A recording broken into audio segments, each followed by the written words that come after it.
Depuis toujours, Cerise est très active.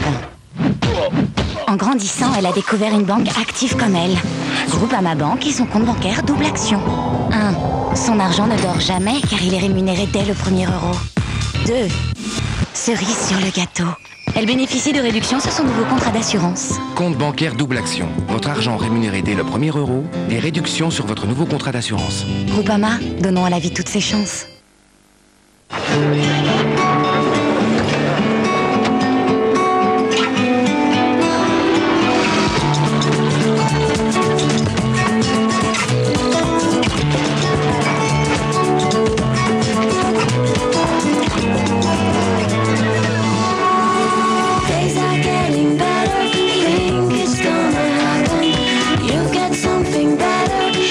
Nouvelle 207cc par l'inventeur du coupé cabriolet.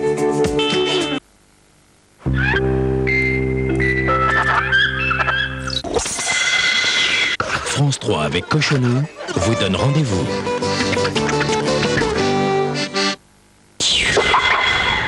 J'ai rendez-vous avec Madame le maire, monsieur. Nouveau problème pour Victor Lanoux. Le père de Monsieur Lalande a légué à Saint-Martin le bâtiment de la mine, qui sera transformé en gymnase dans le village. Le bâtiment est à nous. Qu'est-ce que tu dis là? Colère chez les gueules noires. Vous avez quand même passé l'âge des jeunes mains. J'ai le testament de Monsieur Lalande. On doit en faire la maison des mineurs. C'est chaud, hein, tes administrés. Je peux te donner les cours du soir, si tu veux. On leur avait quand même promis une maison des mineurs. Et là, d'un seul coup, crac, on nous retire tout. Ils sont bien droits, non? Quelle vieille histoire sépare le fils Lalande des mineurs. Vous voyez pas que c'est une provocation, ça? C'est vous qui avez déchargé le charbon. Pour faire accuser les mineurs. Quand ils auront tout cassé, vous foncez déposer plainte à la gendarmerie. D'un côté, la raison. Qu'est-ce que vous avez contre les mineurs? De l'autre, le cœur.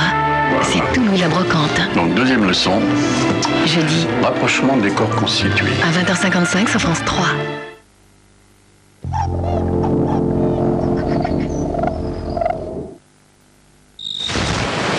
Interhome.fr 20 000 locations de vacances pour vous poser où vous voulez. Super ce prêt immobilier. Mais si un jour on a besoin de souffler un peu. Bon, bah dans ce cas-là, c'est simple. C'est ma vie, le crédit, si envie, de répit, suspendez vos mensualités, Yeah. Et vous pouvez faire une pause jusqu'à 6 mois si vous voulez. Avec le prêt immobilier du Crédit Agricole, suspendez vos mensualités jusqu'à 6 mois. Crédit Agricole. Une relation durable, ça change la vie. 804, le seul programme minceur. 8 jours, 0 fatigue, objectif 4 kilos. 804 du laboratoire Les Trois Chênes. Bon, on résume. Les deux types dans le bureau, le logo, les centaines de films à la demande, les bandes noires, la musique, tu verrais. Ça va pas être anxiogène. Faites-moi confiance. Et à la fin, le générique et appeler le 1099. Non, parce qu'il faut pas que ça fasse peur, hein, quand même. Je te tiens, tu me tiens par la barbichette. Le premier de nous deux qui rira n'aura pas le litchi. Aïe, pourquoi tu fais ça? Tu sais très bien pourquoi je fais ça. Gourmand litchi. Mamie Nova, il n'y a que toi qui nous fais ça.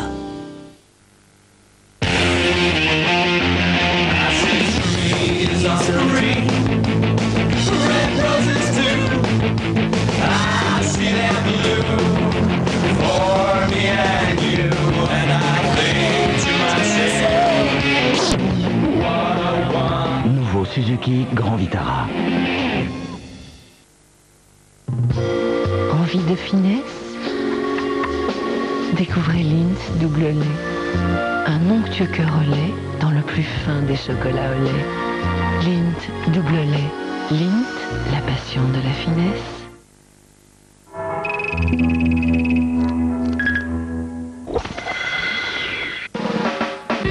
France 3, avec Perfect Fit, vous donne rendez-vous. Bonjour. C'est combien? De l'âge d'or des maisons closes au racolage sur Internet, où en est-on aujourd'hui? Pour la première fois, des prostituées et leurs clients parlent à visage découvert. Aller avec une fille, non, voilà une affaire. Il m'est arrivé d'être 3 ans sans aller voir une prostituée et d'y aller tous les jours pendant une semaine. C'est de l'amour en 78 tours, sans aucune séduction. Un homme client est souvent plus gentil qu'un homme dans la vie. Face à Mireille Dumas, un immense comédien lève le masque. Fabrice Lucchini, en toute intimité, du jamais vu. Bah oui, je suis le père, oui. Est-ce que vous vivez en couple? Jamais. Personne m'a dit va chercher le pain. Là, je vais lâcher le gros truc. Si vous me preniez dans vos bras, ça serait pas plus mal. Des confidences pas comme les autres, vie privée, vie publique, demain à 20h50 sur France 3.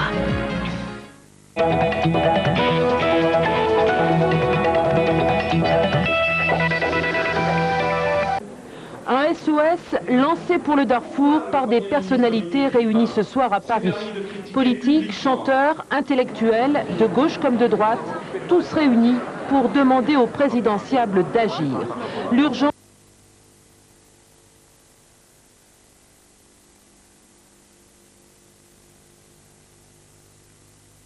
du Darfour. Une politique de terre brûlée dont je crois, et là aussi j'ai de cela, et nous avons tous de cela des preuves aujourd'hui, dont je crois que le régime soudanais est directement coupable et directement responsable.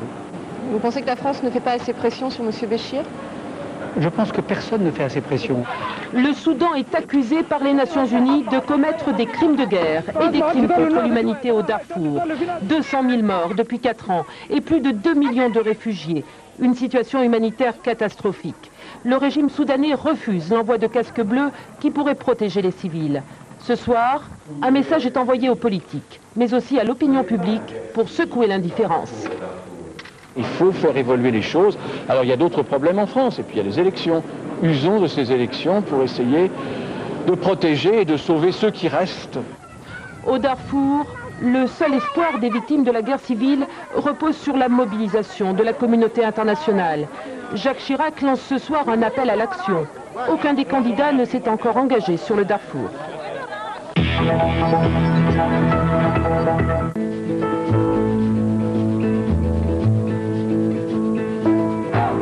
Nicolas Sarkozy dans l'Essonne, le candidat de l'UMP a critiqué la 6e République de Ségolène Royal, gage d'instabilité pour le pays, et a ironisé sur l'UDF sans jamais citer le nom de François Bayrou.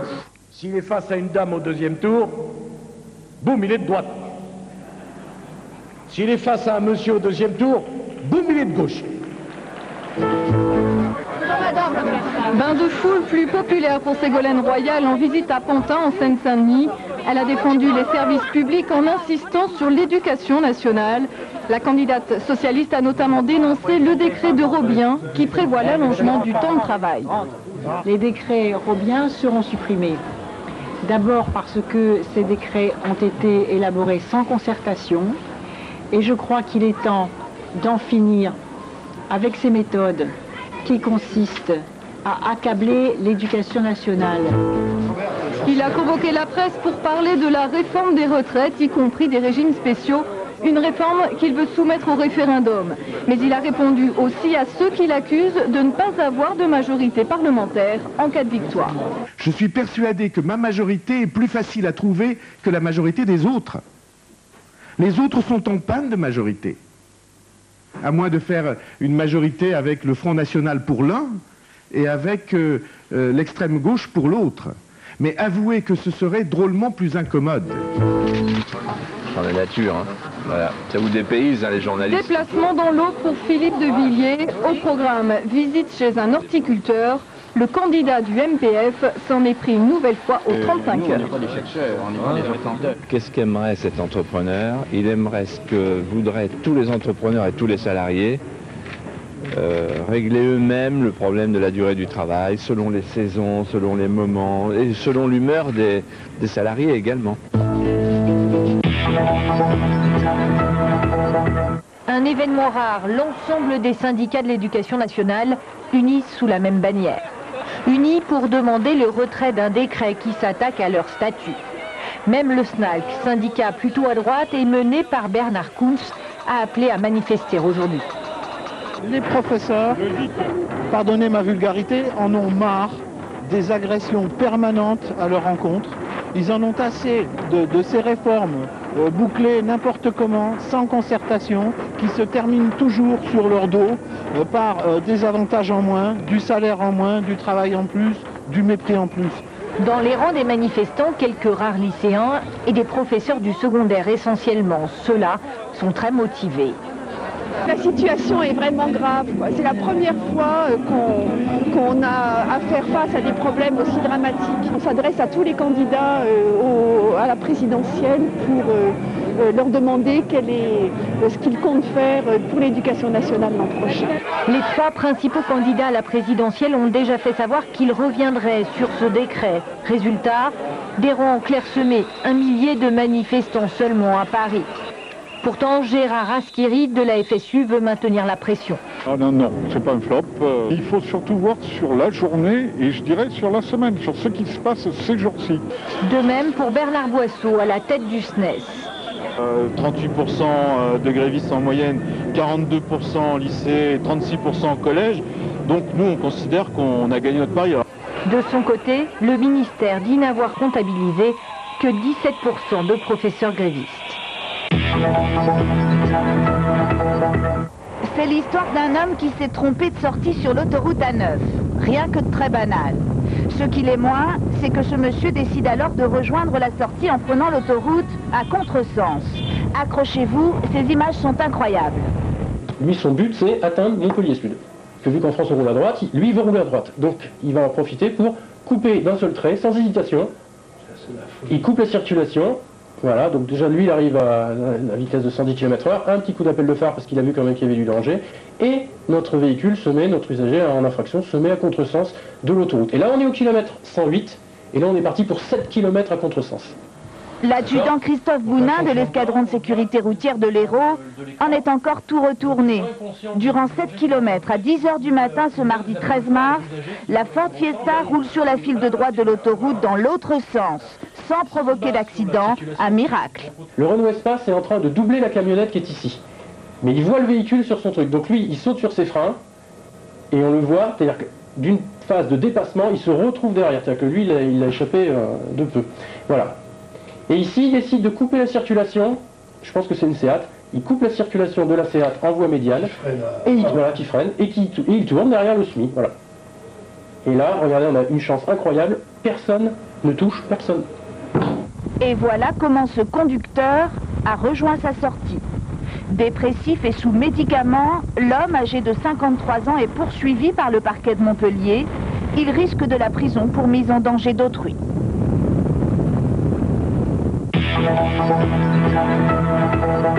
La police allemande l'a surnommé le tueur au Polaroid. Ce chauffeur routier avait pour habitude de photographier ses victimes.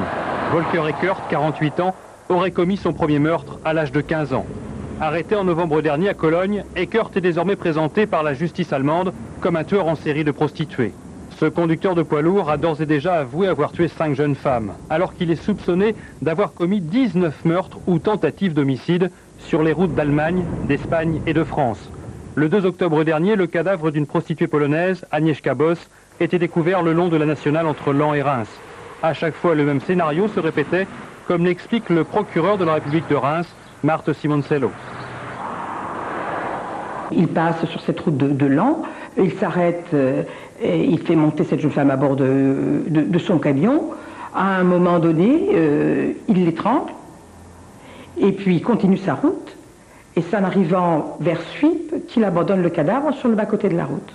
Volker Eckert aurait violé et étranglé une autre prostituée nigériane le long de l'autoroute A10 près de Saintes en Charente-Maritime. Là encore, des rapprochements sont en cours entre les enquêteurs français et leurs homologues allemands, car le parcours de ce routard du crime est loin d'avoir livré tous ses secrets. À Panmunjom, c'est la même scène depuis l'armistice de 1953. Le décor n'a pas bougé d'1 millimètre. Nord-Coréens et coalisés des Nations Unies se regardent toujours en chien de faïence. Mais les choses pourraient enfin se mettre en mouvement. À Pékin, depuis hier, les positions ont bougé. Les Américains ont accepté de débloquer les avoirs nord-coréens. En échange, les Nord-Coréens acceptent désormais de fermer leur site nucléaire de Yongbyon, 3 mois seulement après leur supposé essai nucléaire souterrain. Un succès personnel pour le président chinois. Il recevait hier Michel Alliot-Marie en tournée en Asie. Et une confirmation aussi pour le ministre français, c'est bien le dialogue qui peut lever la défiance. Je crois qu'il y a effectivement une véritable question de défiance. Il y a, à vrai dire, plusieurs sujets. Le premier sujet, c'est l'histoire, qui n'est jamais absente. Le deuxième, c'est le soupçon qui est porté sur l'autre d'avoir des intentions qui ne sont pas des intentions pacifiques à l'égard. Et puis, il y a un manque évident de communication et de dialogue. Car la Corée du Nord fait toujours peur, à cause du nucléaire bien sûr, à cause de l'arsenal militaire évidemment, mais à cause de la situation humanitaire surtout. Une véritable bombe à retardement que la Corée du Sud souhaite désamorcer le plus vite possible. Mais à Panmunjom, on joue toujours à la guerre froide. C'est dangereux, c'est toujours dangereux, parce que l'autre côté de cette ligne, il y a un pays qui est toujours communiste, qui est toujours oppressif, c'est un dictateur. On continue donc à se regarder en chien de faïence comme si rien ne bougeait depuis 54 ans. Les recherches se poursuivent inlassablement dans cette mine de charbon de Sibérie, à 3000 km à l'est de Moscou. Déjà 106 mineurs décédés retirés des galeries par les secouristes.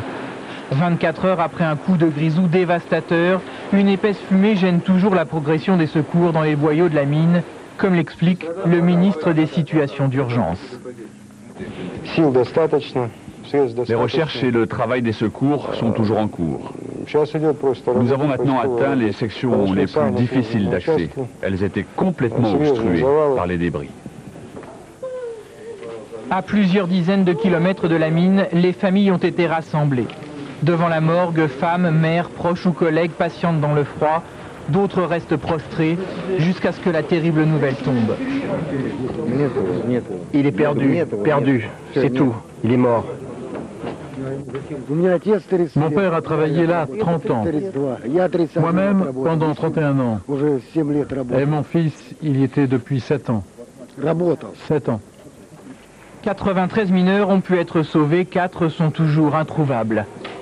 Le président Poutine est intervenu pour demander d'éclaircir les circonstances de l'accident et d'en tirer des conclusions. La mine était en effet très récente et connue pour être dotée d'équipements dernier cri. Selon les premiers éléments de l'enquête, l'explosion aurait eu lieu lors d'un test de matériel. D'après les syndicats de mineurs russes, il s'agirait de l'accident minier le plus important depuis la chute de l'URSS.